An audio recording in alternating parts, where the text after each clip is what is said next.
രാജ്യത്തെ ലക്ഷക്കണക്കിന് വിദ്യാർത്ഥികളുടെ ഭാവിയുമായി ബന്ധപ്പെട്ട ഏറ്റവും പുതിയ ചോദ്യങ്ങളൊന്നായി മാറിയിരിക്കുകയാണ് നാഷണൽ ടെസ്റ്റിംഗ് ഏജൻസി അഥവാ NTA കുറിച്ചാണ് ഇന്ന് നമ്മൾ സംസാരിക്കുന്നത്.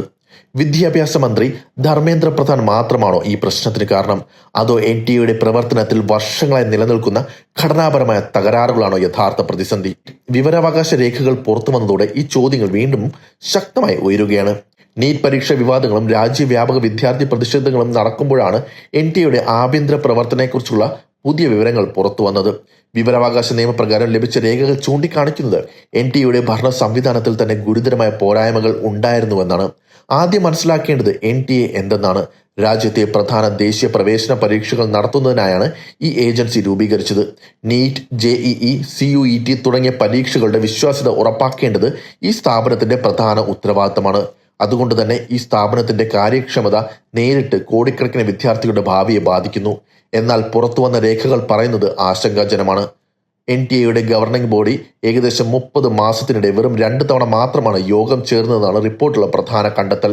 ഇത്രയും വലിയ ദേശീയ പരീക്ഷാ സംവിധാനത്തെ നിയന്ത്രിക്കുന്ന സ്ഥാപനത്തിൽ ഉന്നതതല യോഗങ്ങൾ ഇത്ര അപൂർവമായി നടന്നത് ചോദ്യങ്ങൾ ഉയർത്തുകയാണ്. ഇതോടെ തീരുന്നില്ല. ആവശ്യപ്പെട്ട ചില രേഖകൾ വിവരാവകാശ അപേക്ഷയിലൂടെ പോലും ലഭിച്ചില്ലെന്നും റിപ്പോർട്ടിൽ പറയുന്നു. തീരുമാനങ്ങൾ എങ്ങനെ എടുത്തു, അവലോകനങ്ങൾ നടന്നോ, മുന്നറിയിപ്പുകൾ ഉണ്ടായിരുന്നോ തുടങ്ങിയ കാര്യങ്ങളിൽ ആവശ്യമായ സുതാര്യത ഉണ്ടായിരുന്നില്ലെന്ന വിമർശനവും ഉയരുന്നു. മറ്റൊരു പ്രധാന വിഷയം ജീവനക്കാരുടെ കുറവാണ്. രാജ്യവ്യാപകമായി വൻ പരീക്ഷകൾ സംഘടിപ്പിക്കേണ്ട സ്ഥാപനത്തിൽ ആവശ്യത്തിന് സ്ഥിരം ജീവനക്കാരില്ലെന്നത് പരീക്ഷാ നടത്തിപ്പിന്റെ നിലവാരത്തെയും സുരക്ഷയും ബാധിക്കാമെന്നാണ് വിമർശകർ പറയുന്നത്. ഈ സാഹചര്യത്തിലാണ് ചിലർ പറയുന്നത് പ്രശ്നം ഒരു വ്യക്തിയിലല്ല, മുഴുവൻ സംവിധാനത്തിലാണെന്ന്. വിദ്യാഭ്യാസ മന്ത്രി മാറിയാലും സ്ഥാപനത്തിന്റെ പ്രവർത്തന രീതിയിൽ മാറ്റമില്ലെങ്കിൽ സമാന പ്രതിസന്ധികൾ വീണ്ടും ആവർത്തിക്കുമെന്ന ആശങ്കയാണ് ഇപ്പോൾ ഉയരുന്നത്. ഇതിനിടെയാണ് നീറ്റ് വിവാദത്തെ തുടർന്നുള്ള രാജ്യവ്യാപകമായ പ്രതിഷേധങ്ങൾ ശക്തമായത്. പരീക്ഷാ നടത്തിപ്പിലെ വീഴ്ചകൾ, പേപ്പർ ചോർച്ചയെക്കുറിച്ചുള്ള ആരോപണങ്ങൾ, വിദ്യാർത്ഥികളുടെ മാനസിക സമ്മർദ്ദം എന്നിവയെ ചൊല്ലി വിവിധ സംഘടനകളും വിദ്യാർത്ഥികളും വലിയ പ്രതിഷേധങ്ങൾ നടത്തി. ഈ പ്രതിഷേധങ്ങൾ രാഷ്ട്രീയമായും വലിയ ചർച്ചകൾക്ക് വഴിവെച്ചു. NTA പോലെ ഒരു സ്ഥാപനത്തിന്റെ വിശ്വാസ്യത തകരുമ്പോൾ അതിന്റെ ആഘാതം ഒരു പരീക്ഷയിൽ മാത്രം ഒതുങ്ങുന്നില്ല. വർഷങ്ങളായി പഠിച്ച് തയ്യാറെടുക്കുന്ന വിദ്യാർത്ഥികളുടെ ആത്മവിശ്വാസവും മാതാപിതാക്കളുടെ പ്രതീക്ഷയും രാജ്യത്തെ പ്രവേശന പരീക്ഷാ സംവിധാനത്തോടുള്ള പൊതുജന വിശ്വാസവും അതിലൂടെ ബാധിക്കപ്പെടുന്നു. വിദഗ്ധർ ചൂണ്ടിക്കാണിക്കുന്ന മറ്റൊരു കാര്യം, ഇത്രയും വലിയ ദേശീയ ഏജൻസിക്ക് ശക്തമായ ആഭ്യന്തര മേൽനോട്ടവും സ്ഥിരമായ അവലോകന സംവിധാനവും വേണമെന്നാണ്. ഗവർണിംഗ് ബോഡി കൃത്യമായ ഇടവേളകളിൽ യോഗം ചേരുകയും അപകട സാധ്യതകൾ വിലയിരുത്തുകയും സുരക്ഷാ സംവിധാനങ്ങൾ നിരന്തരം പുതുക്കുകയും വേണം. അത്തരമൊരു സംവിധാനം ഇല്ലെങ്കിൽ പ്രശ്നങ്ങൾ വലുതാകാൻ സാധ്യത കൂടുതലാണ്.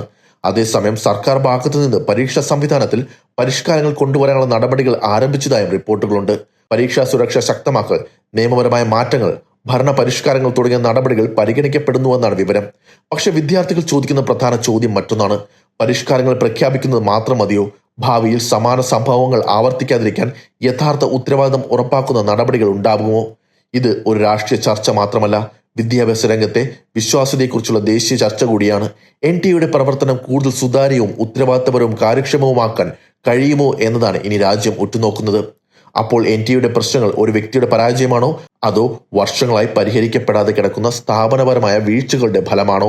വിവരാവകാശ രേഖകൾ ഉയർത്തുന്ന ചോദ്യങ്ങൾ ഗൗരവമുള്ളവയാണ്. അതിന് വ്യക്തവും വിശ്വാസ്യതയുള്ളതുമായ മറുപടി നൽകേണ്ടത് ബന്ധപ്പെട്ട അധികാരികളാണ്.